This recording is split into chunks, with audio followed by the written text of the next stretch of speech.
Il est 6h41. Cette question maintenant, le gouvernement va-t-il parvenir à répondre au malaise des agriculteurs à travers ce texte de loi sur la souveraineté agricole et le renouvellement des générations présenté depuis hier à l'Assemblée nationale?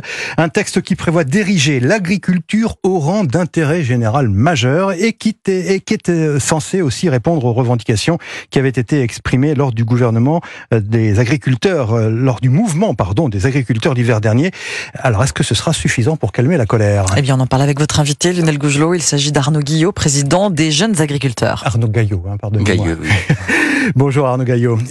Les jeunes agriculteurs, l'un des principaux syndicats avec la FNSEA, qui était en première ligne durant la crise agricole.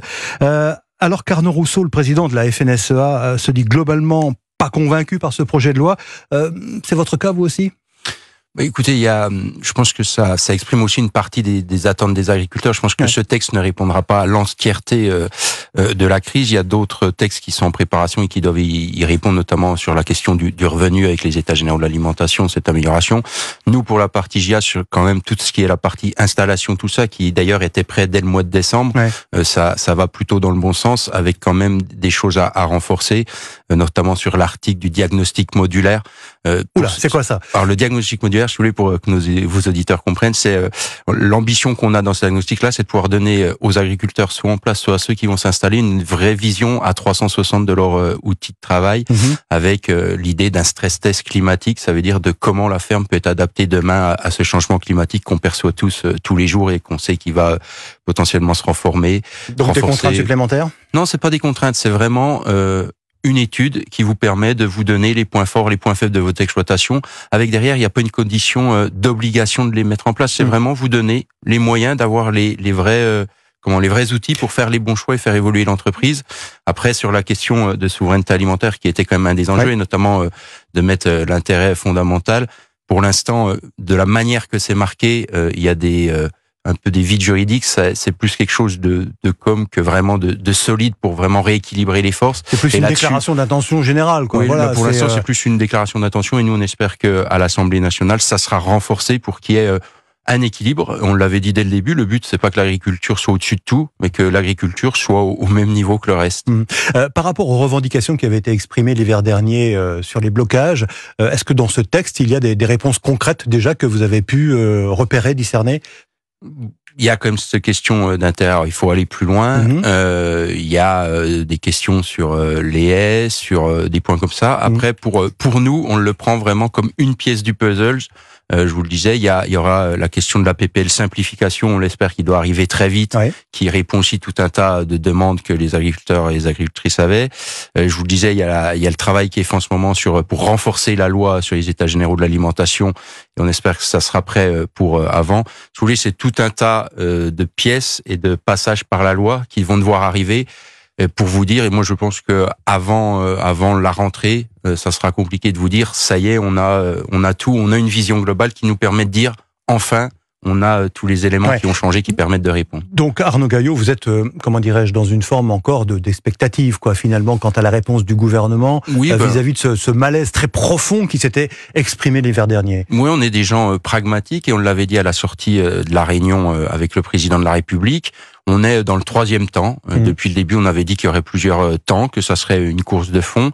On est dans le temps de la concrétisation. Ça doit passer par la loi, ça doit passer par des décrets. Il y a encore dernièrement des décrets qui sont sortis, qui vont dans le bon sens. Voilà, je pense que la crise était tellement multifacteur, était tellement d'une ampleur assez énorme que c'est pas juste une loi qui va répondre, c'est tout un tas de lois, tout un tas de décrets. Et puis ça sera aussi tout un tas de changements de philosophie quand les administrations appliquent les choses ou prévoient des lois.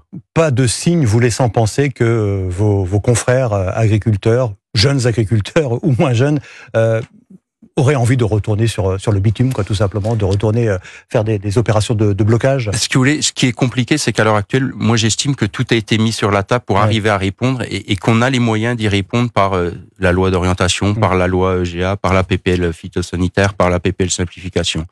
Ce qui est compliqué pour mes collègues, c'est qu'à l'heure actuelle, tant qu'on n'est pas passé par la loi, c'est compliqué de le faire percevoir dans les cours de ferme. Et le problème qu'on a, c'est que on avait une vraie défiance. On a une vraie défiance de la parole politique. Ils ont du mal à y croire. Qui persiste. Mais oui, parce que ça fait des années, ça fait 20 ans qu'on nous explique que les choses vont changer, que on vous fait des annonces de millions d'euros et que finalement, quand la loi est pas votée, les millions d'euros, ils arrivent pas jusque dans les cours de ferme. Donc, si vous voulez, je suis convaincu qu'on a les éléments pour que ça y arrive. Il faut que ça aille au bout. On va voir ce que vont faire les députés qui, pendant les mouvements, ont tant dit qu'ils nous soutenaient. On verra si ce coup-ci c'est le cas, parce que c'est à eux de travailler, de transformer l'essai. Et c'est pour ça que je vous dis que je pense qu'avant l'automne et avant que toutes ces lois soient enfin passées par l'Assemblée, ça sera compliqué de leur faire percevoir. Et il y a un autre volet important de ce projet qui est présenté au Parlement, c'est le renouvellement des générations, c'est-à-dire l'avenir des exploitations, parce que il va y avoir un vrai problème démographique dans les années qui viennent. Est-ce que là encore, le projet répond à cette urgence ?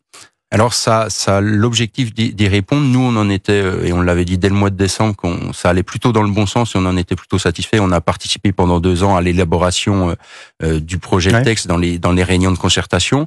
Donc là, ça y va. Il y a vraiment une vraie partie où là, par contre, ça passera pas dans la loi, c'est dans le projet de loi de finances qui doit être travaillé. C'est toutes les mesures pour la transmission, parce que 200 000 fermes qui vont être à transmettre dans 10 ans, avec finalement c'est plus forcément de la transmission entre parents et enfants, et même quand c'est entre parents et enfants, on a trop longtemps cru que les fermes étaient données, que ça se transmettait gratuitement, ce qui est totalement faux. Et donc il faut qu'on fasse évoluer, parce que ça a souvent, si vous voulez, l'angle de la transmission a souvent été le parent pauvre des politiques publiques. Avec notamment, comment dirais-je, un aspect très important, c'est celui de l'endettement pour les futures générations. Oui, parce qu'en fait, si vous voulez, le problème qu'on a et qu'on dénonce, qu'on alerte depuis des années, c'est que vous voulez, quand les jeunes reprennent et que ça leur impacte fortement au démarrage, on se rend compte qu'ils n'ont pas les moyens de pouvoir faire les changements ou de pouvoir faire les besoins qu'ils ont d'adaptation sur les exploitations, et finalement ça les handicape, et vous vous rendez compte que au bout de 10 ans ils se retrouvent dans des situations compliquées. On l'a beaucoup entendu. Si on peut arriver à rééquilibrer ça, je pense que ça nous permettra des bons leviers. On l'a beaucoup entendu effectivement sur les barrages à l'occasion du mouvement de l'hiver dernier. Dernière question, Arnaud Gaillot, rapidement, le lien n'est pas rompu avec le gouvernement et même Emmanuel Macron qui appelle encore à des concertations dans les semaines qui viennent. Oui, et nous, parce qu'on est un syndicat d'un corps intermédiaire, notre rôle c'est de discuter avec les gens du pouvoir en place. Non, il ne faut pas rompre les liens, parce que j'estime que dans une démocratie, si vous rompez les liens, qu'est-ce qui nous reste et qu'est-ce qu'on fait ? Donc, on va continuer de travailler comme on le fait depuis que ce syndicat existe, comme on l'a toujours fait intelligemment, pour que des jeunes hommes et femmes aient envie de s'installer. Et moi, je leur dis à ceux qui nous écoutent, venez vous installer dans ce métier-là, parce que c'est un des plus beaux métiers du monde. Vous dites que tous les jours, vous nourrissez votre concitoyen, parce que matin, midi et soir, grâce à vous, il a quelque chose dans son bol ou dans son assiette. Et il faut que ça continue. Merci. Merci Arnaud Gaillot, président des jeunes agriculteurs. Merci d'avoir été en direct ce matin sur Europe 1.